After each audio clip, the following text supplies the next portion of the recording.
So imagine the light beings as a drop of water. So that drop of water you can split into smaller drops of water, just like you could with a normal drop of water. That each one of those belongs to that original drop of water. So that original drop of water and all its smaller drops of water that split off are your soulmates. So you don't have to be married to someone, it's just all from that one original drop of water.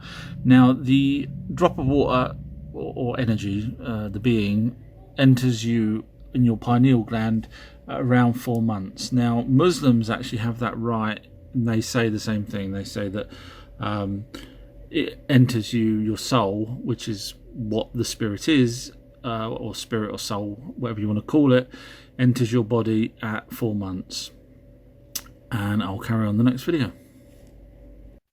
So the pineal gland is where your soul has now resided. So it's a symbiotic relationship. But when you die, it knows you died and it goes and it leaves. And sometimes if you have a near-death experience, which means you die but you actually come back to your body, people have said that they've seen light beings, which makes sense, and they've also said that they've seen loved ones. Now the loved ones that pass on, and even yourself when you pass on, you can manifest yourself into that form that you was in. So for example, if I die, I could manifest myself to someone and look like myself as I am now. So when you die, your energy or the soul leaves you, but if you have a near-death experience, sometimes a different soul gets put back into your body. So that one actually, and I'll tell you a story after this video. Let me tell you about near-death experiences. So that is where your soul, which I've mentioned in the previous videos, leaves your body. But what sometimes happens is when another soul comes back into your body, in other words, the first one leaves, but a second one, different one, comes back in your body, you can have the experiences from that second one. So obviously your first one's gained all that experience, which is what the light beings want, because they're bored as hell, and they need to go through as many different experiences as they can.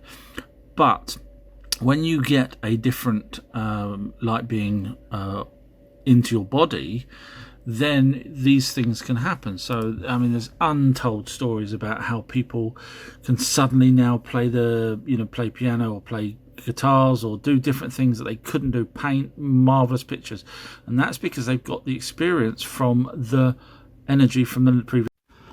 How does a spirit use a Ouija board? Well, in my previous videos I was explaining that the spirit separates from its soul group and enters yourself. Now that is still connected to all of the other members of that soul group. In other words, the drop of water, if you remember I was talking about.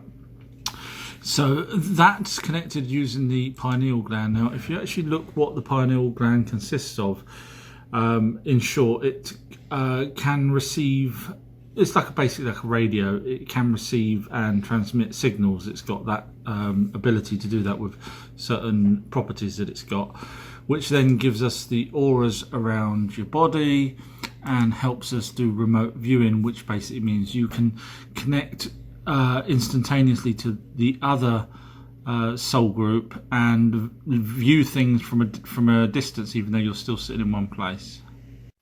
Your spirit, your ghost, can actually be destroyed by a nuclear blast. Now UFO abductees under hypnosis have actually reported back that the aliens have said to them, you are destroying lives, which is not our lives but the lives of the light beings. Now there's a whole council, I know people telling me off for pronouncing things wrong, a council of aliens that look over Earth, and the light beings are one of those particular races. But anyway, going back to the nukes, so UFOs, in other words, moving on to modern times, UFOs do stop the nukes. There's so many reports of the nukes being stopped. In fact, Rendlesham Forest in the UK had nukes, which American Army base and shouldn't have, and the UFOs were flying over that. But there's so many cases, and that's because they don't want us to destroy souls. So the Council of Aliens are made up of many different types of aliens, but obviously the light beings are the most important there. And before you're born, your spirit, your soul, whatever we want to call it, your energy, goes in front of this council, and the council says to you, okay, we have found your future, and it will be with this particular family, and one of your other soul groups will be your parent or your friend that will come along. You will have hardship in this life. Do you accept that? And then your spirit says yes. And then as you're being born, that spirit enters, as mentioned before. So you make a contract with them. The contract says that you can't kill yourself because that's not good, but obviously you don't know that. It's your spirit inside that tries to tell you not to do these things.